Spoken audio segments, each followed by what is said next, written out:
All. இந்த உலகத்திலே ரொம்ப ஈஸியான விஷயம்னா அதை அட்வைஸ் பண்றது தான். ரொம்ப கஷ்டமான விஷயம் அந்த அட்வைஸை ஃபாலோ பண்றது. இன்னைக்கு நான் உங்ககிட்ட ரொம்ப இன்ட்ரெஸ்டிங்கான நம்ம வாழ்க்கைக்கு தேவையான சின்ன சின்ன விஷயங்களை தான் ஷேர் பண்ணிக்க போறேன். அதெல்லாம் கேட்ட பிறகு என்னடா அட்வைஸ் பண்றாளேன்னு நினைக்க வேண்டாம். சும்மா தெரிஞ்சுக்கிட்டீங்கன்னா ஏதோ ஒரு வகையில உங்களுக்குள்ள ஒரு நம்பிக்கையை ஏற்படுத்தும். இது எல்லாமே என்னோட வாழ்க்கையில நான் தேடி கண்டுபிடிச்ச விஷயங்கள் இல்ல, எதிர்பாராத தருணங்கள்ல எனக்கு கிடைச்ச பொக்கிஷமான அறிவுரைகள். நீங்களும் உங்க வாழ்க்கையில உங்க இலக்கை நோக்கி பயணிக்கும் போது இந்த விஷயங்கள் எல்லாம் உங்களுக்கு உதவியா இருக்கும்னு நான் நம்புறேன். இன்னைக்கு நான் கடைசியா சொல்ல போற அந்த சுவாரஸ்யமான விஷயம் என்னோட வாழ்க்கையில நிறைய நல்ல விஷயங்களை கொண்டுட்டு வந்திருக்கு. சோ கண்டிப்பா அதை மிஸ் பண்ணிடாதீங்க. நீங்க கேட்டுட்டு இருக்கிறது லைஃப் பாட் தமிழ். இன்னைக்கு நான் உங்க கூட ஷேர் பண்ண போற இன்ட்ரெஸ்டிங்கான விஷயம் என்னன்னு தெரிஞ்சுக்க வீடியோக்குள்ள போலாமா? இன்னைக்கு முதல்ல நம்ம பார்க்க போறது டோன்ட் ப்ரோக்ராஸ்டினேட். இது நிறைய பேருக்கு தெரிஞ்சிருக்கும், ஏன்னா நம்ம சேனல்லையே இதை பத்தி ஸ்பெசிஃபிக்கா ஒரு வீடியோவும் அப்லோட் பண்ணிருக்கோம். அதாவது தள்ளி போடுற பழக்கத்தை முதல்ல ஸ்டாப் பண்ணணும். நம்ம எல்லாருக்குமே இந்த பழக்கம் இருக்கும். ஒரு வேலையை செய்யணும்னு நினைப்போம், ஆனா நம்மளோட சோம்பேறித்தனத்தால அப்புறமா பாத்துக்கலாம் இல்ல நாளைக்கு பாத்துக்கலாம்னு தள்ளி போட்டுடுவோம். அதனால நம்ம மனசுக்குள்ள ஒரு நிம்மதியும் சந்தோஷமும் கிடைக்கும் நாம நினைச்சிட்டு இருப்போம். ஆனா உண்மை என்ன தெரியுமா? நாம இன்னும் இந்த வேலையை செஞ்சு முடிக்கலன்னு ஒரு இன்ட்யூஷன் நமக்குள்ள சொல்லிக்கிட்டே இருக்கும். இதனால மன அழுத்தம் தான் ஏற்படும். என்னதான் இதெல்லாம் சைக்கலாஜிக்கல் ஃபேக்ட்ஸாவே இருந்தாலும் நாம ஒரு வேலையை செய்யாம தள்ளி போடுறதுனால நம்ம நேரத்தை சரியா பயன்படுத்த முடியாம போகுது. இதனால நாம சக்சஸை நோக்கி போற அந்த பாதை இன்னும் நீண்டுகிட்டே தான் போகும். இந்த ஒரு பழக்கம் எனக்குள்ளயும் இருந்துச்சு. ஆனா எந்த சிச்சுவேஷன்ல நான் இந்த பழக்கத்தை மாத்திக்கிட்டேன் தெரியுமா? இப்பதான் தடுக்கி விழுந்தா ஊருக்கு ஊரு இன்ஜினியரிங் காலேஜ் இருக்கு. நானும் அந்த மாதிரியான ஒரு காலேஜ்ல தான் என்னோட கிராஜுவேஷனை கம்ப்ளீட் பண்ணேன். பொதுவா இன்ஜினியரிங்னாலே 4 வருஷம் இல்லையா? அதுல கடைசி வருஷத்துல கடைசி செமஸ்டர்ல ப்ராஜெக்ட்னு ஒண்ணு கொடுப்பாங்க. நான் எடுத்தது கம்ப்யூட்டர் சயின்ஸ் இன்ஜினியரிங். ஸோ அது எல்லாமே ஃபுல்லா கோடிங்ஸ் தான். என்னோட ப்ராஜெக்டும் அதை பேஸ் பண்ணி தான் இருந்துச்சு. ஒரு நல்ல ப்ராஜெக்ட் சென்டரா பார்த்து என்னோட ப்ராஜெக்டை வாங்கிக்கலான்னு இருந்தேன். எப்படியும் நாம செய்ய போறதில்ல, ஒருத்தவங்க செஞ்சு வச்சிருக்க ப்ராஜெக்டை வாங்கி அப்படியே நான் இங்க டெமோ பண்ண போறேன். இந்த மைண்ட் செட் தான் எனக்குள்ள இருந்துச்சு. ப்ராஜெக்ட் முடிக்கிறதுக்கு என்னவோ 4 மாசம் டைம் கொடுத்திருந்தாங்க. ஆனா இதுல நாம எதுவுமே பண்ண போறது இல்லையே, ஒருத்தவங்க கிட்ட வாங்கி அதை அப்படியே கொண்டு வந்து இங்க சப்மிட் பண்ண போறோம். அதனால அந்த 4 மாசத்தையும் நாளைக்கு பாத்துக்கலாம்னு அப்படியே தள்ளி போட்டுட்டே போயிட்டேன். கடைசியில ப்ராஜெக்ட் சப்மிட் பண்றதுக்கு 10 நாள் தான் இருந்துச்சு. நான் போன ப்ராஜெக்ட் சென்டர்ல எனக்கான ப்ராஜெக்ட் அங்க இல்ல. அதாவது நான் பண்ண போற ப்ராஜெக்டோட கோடிங்ஸ் அப்போதைக்கு அந்த சென்டர்ல இல்ல. இனிமேல் தான் அந்த கோடிங்ஸ் எல்லாத்தையும் அவங்க டெவலப் பண்ணணும். இதுவே எனக்கு பெரிய ஷாக்கிங்கா இருந்துச்சு. எனக்குள்ள பயம், பதட்டம்னு எல்லாமே வர ஆரம்பிச்சது. ஏன்னா அவங்க அந்த ப்ராஜெக்டை டெவலப் பண்றதுக்கு இன்னும் 20 டேஸ் ஆகும்னு சொல்லியிருந்தாங்க. ஆனா 10 நாள்ல நான் எங்க ப்ராஜெக்டை சப்மிட் பண்ணணும்.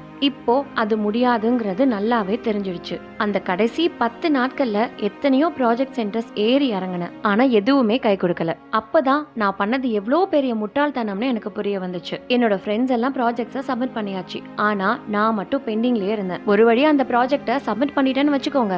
ஆனா இடைப்பட்ட அந்த 10 நாட்கள் இருந்துச்சு இல்லையா, தேவையில்லாத டென்ஷன், பயம், பதட்டம்னு எல்லாத்தையுமே நான் ஃபேஸ் பண்ணிட்டேன். இதுக்கெல்லாம் காரணம் கடைசி நிமிஷத்துல பாத்துக்கலாங்கிற என்னுடைய எண்ணம் தான். இப்போ அந்த சிச்சுவேஷனை நினைச்சா கூட எனக்குள்ள பேனிக் ஆகுது. ஏன்னா என்னோட லைஃப்லயே ரொம்ப டென்ஷனான பார்ட்னா அதுதான். அந்த நிமிஷத்துல இருந்து இந்த தள்ளி போடுற பழக்கத்தை நான் அடியோட மாத்திக்கிட்டேன். நீங்களும் உங்க லைஃப்ல ஏதாவது ஒரு முக்கியமான விஷயத்த நாளைக்கு பாத்துக்கலாம் தள்ளி போட்டிருந்தீங்கன்னா கண்டிப்பா மறக்காம கமெண்ட் செக்ஷன்ல சொல்லுங்க. அடுத்ததான் நம்ம பார்க்க போறது டிஃபைன் யுவர் ஓன் வொர்த். அதாவது உங்களோட மதிப்பு என்னங்கிறத நீங்களே தீர்மானிக்கிறது.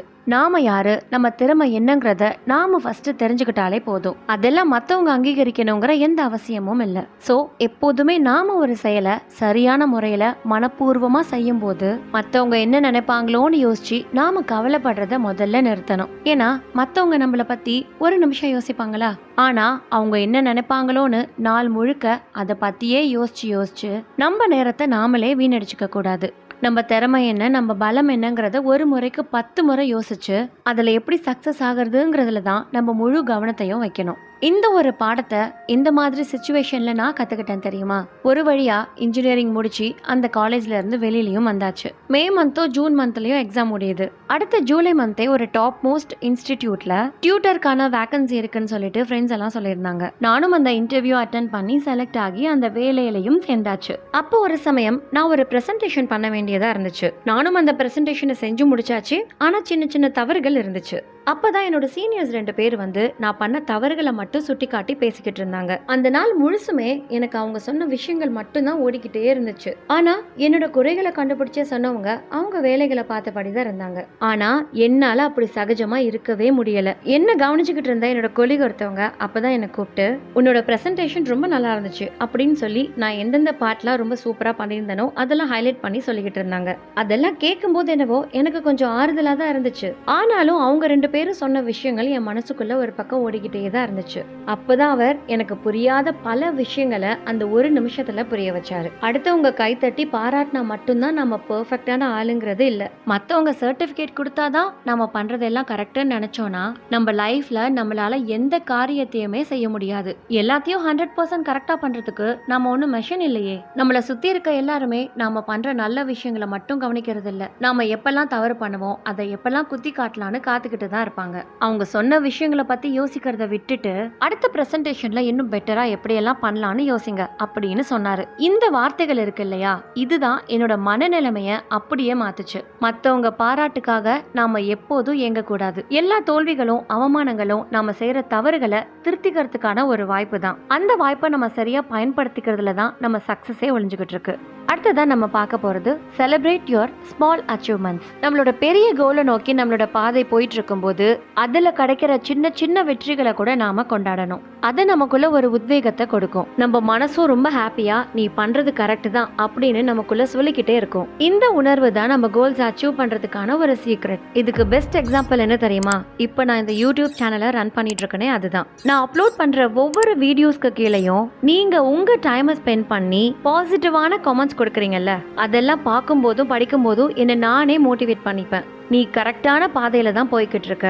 உன்னோட இந்த உழைப்பு யாரோ ஒருத்தரோட லைஃபை மாத்துது. இன்ட்ரெஸ்டிங்கான மக்களுக்கு தேவையான கான்டென்ட் என்னென்ன இருக்கோ அதெல்லாம் எடுத்து சர்ச் பண்ணி முடிஞ்ச அளவுக்கு இன்புட்ஸை கொடுத்து ஒரு பெஸ்டான வீடியோவா உங்களுக்கு கொடுக்கணும்னு நான் என்னையே மோட்டிவேட் பண்ணிப்பேன். அந்த உணர்வு தான் எனக்கு எவ்வளவுதான் வேலைப்பளு இருந்தாலும் சரி, கண்டிப்பா வாரத்துக்கு ஒரு நாளாவது நல்ல கான்டென்ட் உள்ள வீடியோஸ் அப்லோட் பண்ணணும்னு நான் முடிஞ்ச அளவுக்கு அப்லோட் பண்ணிட்டு இருக்கேன். இது ரியல் டைம் எக்ஸாம்பிள் மட்டும் இல்ல, இப்போ பிரசன்ட்ல நான் ஃபாலோ பண்ணிக்கிட்டு இருக்க ஒரு விஷயமும் கூட. உங்களுக்கும் இந்த வீடியோவில் சொல்லியிருக்க கான்டென்ட் பிடிச்சிருக்குன்னா மறக்காம கமெண்ட் செக்ஷன் போய் உங்க ஃபீட்பேக்கை ஷேர் பண்ணிக்கோங்க. அடுத்ததான் நம்ம பார்க்க போறது பிராக்டிஸ் இன்டெகிரிட்டி, அதாவது நேர்மையை கடைபிடிக்கிறது. இந்த நேர்மையை நமக்கு தேவைப்படும் போது மட்டும் யூஸ் பண்ணிக்க கூடாது. எல்லா நேரத்திலையும் எல்லா சிச்சுவேஷன்ஸ்லயும் நம்ம கடைபிடிக்க வேண்டிய முக்கியமான பழக்கமா இருக்கணும். முக்கியமா இந்த ஒரு பழக்கம் நம்ம மேல இருக்க மரியாதையை அதிகரிக்கும். இந்த ஒரு விஷயத்த நான் என்னோட அப்பா கிட்ட இருந்து தான் கத்துக்கிட்டேன். எங்க அப்பா எப்போதுமே கஷ்டப்படுறவங்களுக்கு ஹெல்ப் பண்ணுவாங்க. அதுக்கு கைமாறா மத்தவங்க நமக்கு உதவி செய்யணும்னு எதிர்பார்க்கவும் மாட்டாங்க. ஒரு முறை எங்க அப்பா கடைக்கு வந்து ஒருத்தர் சில பொருட்கள் எல்லாம் வாங்கிட்டு போனாரு. அப்போ தவறுதலா அவரோட பர்ஸ கடையிலேயே மறந்து விட்டுட்டு போயிட்டாரு. அதுல நிறைய பணமும் இருந்துச்சு. எங்க அப்பா அந்த பர்ஸ் எடுத்து பாக்குறாரு. அதுக்குள்ள ஒரு விசிட்டிங் கார்டு இருந்துச்சு. அந்த விசிட்டிங் கார்டுக்கு பின்னாடி ஏதோ ஒரு பேர் எழுதி ஒரு போன் நம்பரும் இருந்துச்சு. எங்க அப்பாவும் அந்த நம்பருக்கு கால் பண்ணி பர்ஸ் விட்டுட்டு போனாரு இல்லையா, அவரோட அடையாளத்தெல்லாம் சொல்லி அவர் பர்ஸ் இங்க தான் இருக்கு, உங்களுக்கு தெரிஞ்சவரா இருந்தா அவர்கிட்ட இன்ஃபார்ம் பண்ணி வந்து கலெக்ட் பண்ணிக்க சொல்லுங்கன்னு சொல்லிட்டாரு. இந்த இன்சிடென்ட் நடந்து ஒரு மாசத்துக்கு மேல ஆகுது. அந்த பர்ஸை தேடி யாரும் வரவும் இல்ல, எங்க அப்பாவும் அந்த பர்ஸ்ல இருக்க பணத்தை எடுக்கல. அதுக்கப்புறம் ஒரு நாள் ஒருத்தர் வந்து அந்த பர்ஸோட அடையாளம் எல்லாம் சொல்லிட்டு அந்த பர்ஸையும் வாங்கிட்டு போனாரு. அப்போ அவரு என்னோட அப்பாவை பார்த்து சொன்ன வார்த்தை இதுதான், நான் வச்ச பணம் வச்ச மாதிரியே இருக்கு, உங்களை மாதிரி நல்லவங்களை பார்க்கவே முடியாதுன்னு சொன்னாரு. இந்த மாதிரியான டயலாக்ஸ் எல்லாம் சினிமால மட்டுமே கேட்டு பழகிட்டோமா, ஆனா இதெல்லாம் நேர்ல கேட்கும் போது அப்படியே புல்லரிச்சு போயிடுச்சு. நாம மத்தவங்களுக்கு நல்லது மட்டுமே செய்யும் போது அது பல மடங்கு நல்ல விஷயங்களை நம்ம லைஃப்குள்ள கொண்டுட்டு வரும். அதனால நமக்கு மன நிம்மதியும் கிடைக்கும், மரியாதையும் கூடும். அந்த மன நிறைவு தான் நம்ம சந்தோஷத்துக்கான சீக்ரெட். உங்க லைஃப்லயும் இந்த மாதிரி ஒரு இன்சிடென்ட் நடந்திருந்தா கண்டிப்பா கமெண்ட் செக்ஷன்ல ஷேர் பண்ணிக்கோங்க.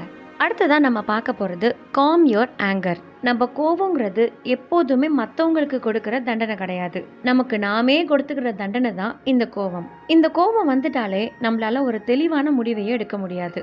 இதுக்கு உதாரணம் ஒன்னு இல்ல ரெண்டு இல்ல, நிறைய விஷயங்களை சொல்லிக்கிட்டே போகலாம். ஒரு தடவை நான் பண்ணாத ஒரு விஷயத்த என்னோட ஃபேமிலி மெம்பர்ஸ் எல்லாம் சேர்ந்து நீ தான் பண்ண, உன் மேலதான் தப்பு அப்படின்னு சொல்லிட்டாங்க. நான் பண்ணாத விஷயத்த எப்படி அவங்க பார்த்த மாதிரி சொல்லலான்னு எனக்குள்ள அதிகமா கோவம் வந்துச்சு. அந்த நேரத்துல என்னை சுத்தி யார் இருக்கா என்னன்னுலாம் பார்க்கல. என்னோட ஒட்டுமொத்த கோவத்தையுமே வார்த்தைகளால அந்த இடத்துல கொட்டிட்டேன். அதுக்கப்புறம் அங்க பல சம்பவங்கள் நடந்துருச்சு. அதெல்லாம் ஒரு பக்கம் இருக்கட்டும். ஆனா அந்த இடத்துல நான் கோவப்பட்டதுனால இழந்த சில விஷயங்களும் இருக்கு. முதல்ல என்னோட உறவுகள். அந்த மாதிரி ஒரு பொது வெளியில நான் கோவப்பட்டு பேசினதால என் மேல அவங்களுக்கு இருந்த மரியாதை குறைஞ்சிருச்சு. அடுத்தபடியா அந்த இடத்துல நான் கோவப்பட்டதுனால அந்த சிச்சுவேஷனை எப்படி ஹேண்டில் பண்ணணும்னு என்னால தெளிவா யோசிக்க முடியல. என்னதான் என் மேல தப்பே இல்லைனாலும் அந்த இடத்துல நான் கோவப்படாம நடந்த விஷயங்கள் என்னென்னங்கிறத பொறுமையா சொல்லி புரிய வச்சிருந்திருக்கணும். அப்படி செஞ்சிருந்தா என் மேல இருக்க மரியாதை அதிகரிச்சிருக்கும். என்னோட வார்த்தைகளால உறவுகளையும் காயப்படுத்தாம இருந்திருக்கலாம். முக்கியமா இந்த இன்சிடென்டால நான் மன உளைச்சலுக்கு ஆளான. பொதுவா நம்ம கோவத்துல இருக்கும்போது நம்ம என்ன பேசுறோம் அப்படிங்கறதுல நிதானம் இருக்காது. அதுக்கப்புறம் தான் நாம பேசினதை நினைச்சு வருத்தப்படுவோம். வருத்தப்பட்டு என்ன ஆக போகுது? நம்ம பேசினது தான், அதை மாத்த முடியாதே. சோ அதுக்கப்புறம் எப்பெல்லாம் எனக்கு கோவம் வருதோ அப்பெல்லாம் என் மனசுக்குள்ளேயே எனக்கு பிடிச்ச விஷயங்களை பத்தி யோசிக்க ஆரம்பிப்பேன். இல்ல 1ல இருந்து 10 வரைக்கும் கவுண்ட் பண்றது, பிடிச்ச பாடல்களை நினைச்சு பாக்குறது, இல்ல சாமி பேரை சொல்றதுன்னு என்னோட கோவத்தை நானே டைவர்ட் பண்ணிப்பேன். குறிப்பா இந்த ஒரு பழக்கத்தை நீங்களும் மாத்திக்கணும்னு நினைச்சீங்கன்னா இதெல்லாம் ட்ரை பண்ணுங்க. அப்படியே கமெண்ட் செக்ஷன்ல உங்களுக்கு பிடிச்ச கடவுள் பேர் என்னங்கறத சொல்லுங்க. அடுத்ததான் நம்ம பார்க்க போறது convert your weakness into strength. பொதுவா நம்ம எல்லாருக்குள்ளேயும் ஏதோ ஒரு பலவீனம் இருக்கும். அது என்னங்கறத கண்டுபிடிச்சாதான் அதை எப்படி கடந்து செல்லலாம்னு யோசிக்க முடியும். என்னோட வீக்னஸ் என்ன தெரியுமா? பேசுறதுக்கு கூச்சப்படுவேன். இத சொன்னா உங்களால நம்ப முடியலல்ல. நான் ஸ்கூல் படிக்கிறதுல இருந்தே ஸ்போர்ட்ஸ், டான்ஸ், டிராயிங்னு எல்லா காம்படிஷன்லயும் கலந்துப்பேன். ஆனா எனக்கு சுட்டு போட்டாலும் வராதது என்ன தெரியுமா? பேசுறது. இப்போ இல்லைங்க, பல வருஷங்களுக்கு முன்னாடி வரைக்கும் யார்கிட்டயாவது போய் ஏதாவது பேசணும்னாலே வாயெல்லாம் கொளற ஆரம்பிச்சிடும். அவங்க என்னவோ நம்மள கடிச்சு சாப்பிடுற மாதிரி எனக்குள்ள ஒரு பயம் ஏற்படும். அப்பதான் என்ன சுத்தி இருக்கவங்க எல்லாம் சொல்லுவாங்க, ஸ்டேஜ்ல போய் எல்லாருக்கும் முன்னாடி டான்ஸ் எல்லாம் ஆடுற, ஆனா பேசுறதுக்கு இப்படி பயப்படுறியேன்னு. அப்பதான் நான் யோசிக்க ஆரம்பிச்சேன், இந்த விஷயத்தையும் நம்ம மாத்தி காட்டியே ஆகணும்னு. என்னோட கூச்சத்தை, தயக்கத்தை விட்டு கொஞ்சம் கொஞ்சமா வெளிவர ஆரம்பிச்சேன். அதுக்கப்புறம் அப்படியே படிப்படியா காலேஜ் படிக்கும்போது 1 இல்ல 2 இல்ல எத்தனையோ செமினார்ஸ் கொடுத்திருக்கேன். இப்போ எனக்கு ரொம்ப பிடிச்ச வேலையே பேசுறதுன்னு மாறி போயிடுச்சு. உங்களுக்கும் நான் பேசுறத கேட்க பிடிச்சிருக்குன்னா கமெண்ட் செக்ஷன்ல சொல்லுங்க. அதே மாதிரி உங்களோட வீக்னஸா நீங்க எதை பாக்குறீங்கிறதையும் மறக்காம சொல்லுங்க. அடுத்ததா ஷோ எம்பதி, அதாவது மத்தவங்க கிட்ட இறக்கம் காட்டுறது. நம்ம சுத்தி இருக்கவங்களுக்கு ஏதாவது ஒரு பிரச்சனைனா அது பெருசா நம்மள பாதிக்காது. ஆனா அதே மாதிரியான ஒரு பிரச்சனைய நம்ம லைஃப்ல நாம ஃபேஸ் பண்ணும் போதுதான் அதோட வலியையும் தாக்கத்தையும் நம்மளால உணர முடியும். இதே மாதிரியான ஒரு சிச்சுவேஷனை தான் நானும் ஃபேஸ் பண்ணியிருக்கேன். எங்க ஃப்ரெண்ட்ஸ் கேங் எல்லாம் சேர்ந்து ஒரு ஃப்ரெண்டோட கல்யாணத்துக்கு போறதா பிளான் பண்ணியிருந்தோம். எல்லாரும் ஒரு ஸ்பாட்டுக்கு வந்து மீட் பண்ணியாச்சு. ஆனா ஒருத்தி மட்டும் இன்னும் வரல. போன் பண்ணி கேட்கும் போதுதான் தெரியுது அவ பஸ்ஸை மிஸ் பண்ணிருக்கான்னு. ஆனா நாங்க யாருமே அவளுக்காக வெயிட் பண்ணல. அவளை பத்தி பெருசா யோசிக்கவும் இல்ல. நாங்க பாட்டுக்கு கிளம்பி கல்யாண மண்டபத்துக்கும் போயிட்டோம். ஆனா அந்த பஸ்ஸை மிஸ் பண்ணவ கல்யாணம் எல்லாம் முடிஞ்சு 1 மணி நேரத்துக்கு அப்புறம் தான் அந்த மண்டபத்துக்கே வந்தா.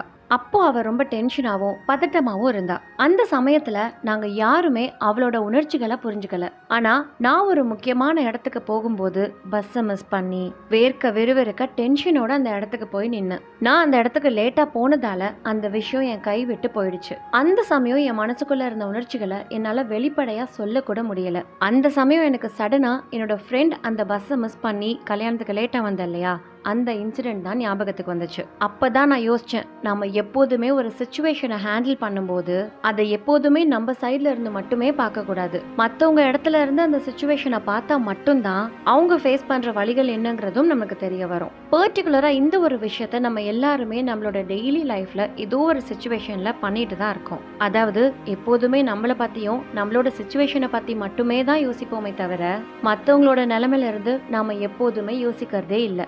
இந்த ஒரு விஷயத்த நீங்களும் பண்ணிக்கிட்டு இருக்கீங்கன்னா கண்டிப்பா இதை மாத்திக்க முயற்சி பண்ணுங்க.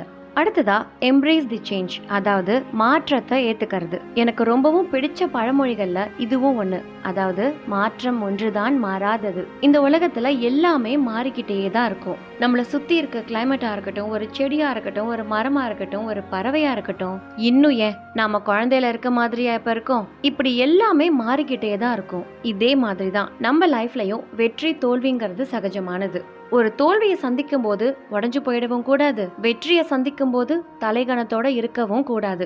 ஏன்னா எதுவுமே நிரந்தரம் இல்லாத இந்த உலகத்துல தான் நாமளும் வாழ்ந்துகிட்டு இருக்கோம். அப்படி இருக்கும்போது நம்ம லைஃப்ல நடக்கிற மாற்றங்களை நம்ம மெல்ல மெல்ல ஏத்துக்க ஆரம்பிக்கணும். அப்போதான் நம்ம வாழ்க்கையோட அடுத்த கட்டத்துக்கு நம்மளால போக முடியும். என்னோட சின்ன வயசுல, அதாவது நான் ஸ்கூல் படிக்கிற வரைக்குமே எங்களோட வீட்டுக்கு பின்னாடி ஒரு வீடு இருக்கும். எங்க 2 வீட்டுக்கும் நடுவுல ஒரு குட்டி செவரு தான் இருக்கும். நாங்க அந்த வீட்டுக்கு போகணும்னாலும் சரி, இல்ல அவங்க எங்க வீட்டுக்கு வரணும்னாலும் சரி, அந்த குட்டி செவரை ஏறி குதிச்சு தான் போவோம். தாயம் விளையாடுறது, நொண்டி குதிரைன்னு எல்லா விளையாட்டும் விளையாடுவோம். அந்த வீட்ல இருந்த பொண்ணும் நானும் ஒன்னாவே காலேஜும் படிச்சு முடிச்சோம். இப்படியே ரொம்ப ஹாப்பியா போயிட்டு இருந்துச்சு. ஆனா சடனா என்ன ஆச்சுன்னு கேட்டீங்கன்னா, அந்த வீட்டுக்காரங்க அந்த வீட்டை வித்துட்டு போக வேண்டிய ஒரு சூழ்நிலை ஏற்பட்டுச்சு. இப்போ அந்த இடம் வேற ஒருத்தருக்கு கை மாறிடுச்சு. அதை வாங்கினவரும் அந்த வீட்டை இடிச்சு ரெனோவேட் பண்ணி வேற மாதிரி மாத்திட்டாரு. இப்போ நான் எங்க வீட்டு கொல்லை பக்கத்துல இருந்து அந்த வீட்டை பார்க்கும்போது எங்களோட பழைய ஞாபகங்கள் எல்லாம் ஒட்டு மொத்தமா தொலைஞ்சு போன மாதிரி இருக்கும். அந்த வீட்டை வித்துட்டு போனதுக்கு அப்புறம் அவளும் இதே மாதிரி தான் ஃபீல் பண்ணிருக்கா. பட் என்ன பண்றது, ஒரு கட்டத்துல இந்த மாற்றங்களை நம்ம ஏத்துக்கிட்டு தானே ஆகணும். சில வருஷங்கள் என்னவோ ரொம்ப கஷ்டமா தான் இருந்துச்சு. ஆனா எப்போ அந்த விஷயங்களை நாங்க ஏத்துக்க ஆரம்பிச்சோமோ அப்பவே அந்த வழிகள் எங்களை விட்டு கொஞ்சம் கொஞ்சமா போக ஆரம்பிச்சது. குறிப்பா இதை நான் ஏன் சொல்றேன்னா, எதுவுமே நம்ம லைஃப்ல நிரந்தரம் கிடையாது. அது உயிருள்ள பொருளா இருந்தாலும் சரி, உயிரற்ற பொருளா இருந்தாலும் சரி, அதை நம்ம அக்செப்ட் பண்ணிக்கிற வரைக்கும் அந்த மனக்குழப்பங்கள், வலிகள் எல்லாம் அப்படியே தான் இருக்கும். ஆனா எப்ப அந்த மாற்றத்தை நம்ம மனதளவுல ஏத்துக்க தயாராகிறோமோ அந்த நிமிஷமே நமக்குள்ள இருக்க குழப்பங்கள், மன வலிகள் எல்லாமே போயிடும். நீங்க உங்க லைஃப்ல எந்த மாதிரியான மாற்றத்தை ஏத்துக்கிட்டீங்க அப்படிங்கறத கமெண்ட் செக்ஷன்ல சொல்லணும்னு ஆசைப்பட்டீங்கன்னா சொல்லுங்க. லாஸ்ட் பட் நாட் லீஸ்ட், இப்ப நம்ம பார்க்க போறது ரொம்ப ரொம்ப முக்கியமான ஒரு விஷயம். என்ன தெரியுமா? அதுதான் பிராக்டிஸ் கிராட்டிடியூட். அதாவது நமக்கு கிடைச்சிருக்க சின்ன சின்ன விஷயங்கள்ல இருந்து பெரிய பெரிய விஷயங்கள் வரைக்கும் நம்ம நன்றி சொல்லி பழகணும். என் வீடியோஸை ரெகுலராக பார்க்குறவங்களுக்கு தெரியும், இந்த கிராட்டிடியூடை பற்றி நான் நிறைய வீடியோஸில் உங்ககிட்ட ஷேர் பண்ணியிருக்கேன். இந்த ஒரு பழக்கத்தை மட்டும் நம்ம லைஃப்பில் கடைப்பிடிச்சோன்னு வச்சுக்கோங்க, நிச்சயமாக சொல்கிறேன், நம்ம லைஃப் எப்போதுமே ஹாப்பியாக தான் இருக்கும். நான் எப்போதுமே என்னோட லைஃப்பில் சாப்பிடும்போது, தூங்கும்போது, ட்ராவல் பண்ணும்போது, புக்ஸ் படிக்கும்போது, இல்லை வீடியோ பார்க்கும்போதுன்னு எது பண்ணாலும் இந்த பிரபஞ்சத்துக்கு நன்றி சொல்லிக்கிட்டே இருப்பேன். இது சொல்கிறதுனால நம்ம மனசுக்குள்ள சந்தோஷமும் மன நிம்மதியும் ஏற்படும். நீங்களும் இந்த பழக்கத்தை ட்ரை பண்ணி பாருங்க. எங்க இந்த வீடியோவை பார்த்து தேங்க்யூன்னு கமெண்ட் செக்ஷன்ல போய் டைப் பண்ணுங்க பாப்போம். அப்படியே இந்த வீடியோ பிடிச்சிருந்தா மறக்காம தம்ஸ் அப் பண்ணுங்க. இன்னும் சப்ஸ்கிரைப் பண்ணலன்னா மறக்காம சப்ஸ்கிரைபும் பண்ணிக்கோங்க. இன்னைக்கு நான் சொன்ன விஷயங்களை எதை நீங்க ஃபாலோ பண்ணணும்னு நினைக்கிறீங்க அதையும் மறக்காம கமெண்ட் செக்ஷன்ல சொல்லுங்க. கண்டிப்பா இந்த வீடியோ உங்களுக்கு பிடிச்சிருக்கும்னு நினைக்கிறேன். மீண்டும் வேற ஒரு சுவாரஸ்யமான வீடியோல நான் உங்களை சந்திக்கிறேன். அது வரைக்கும் tata bye bye, see you.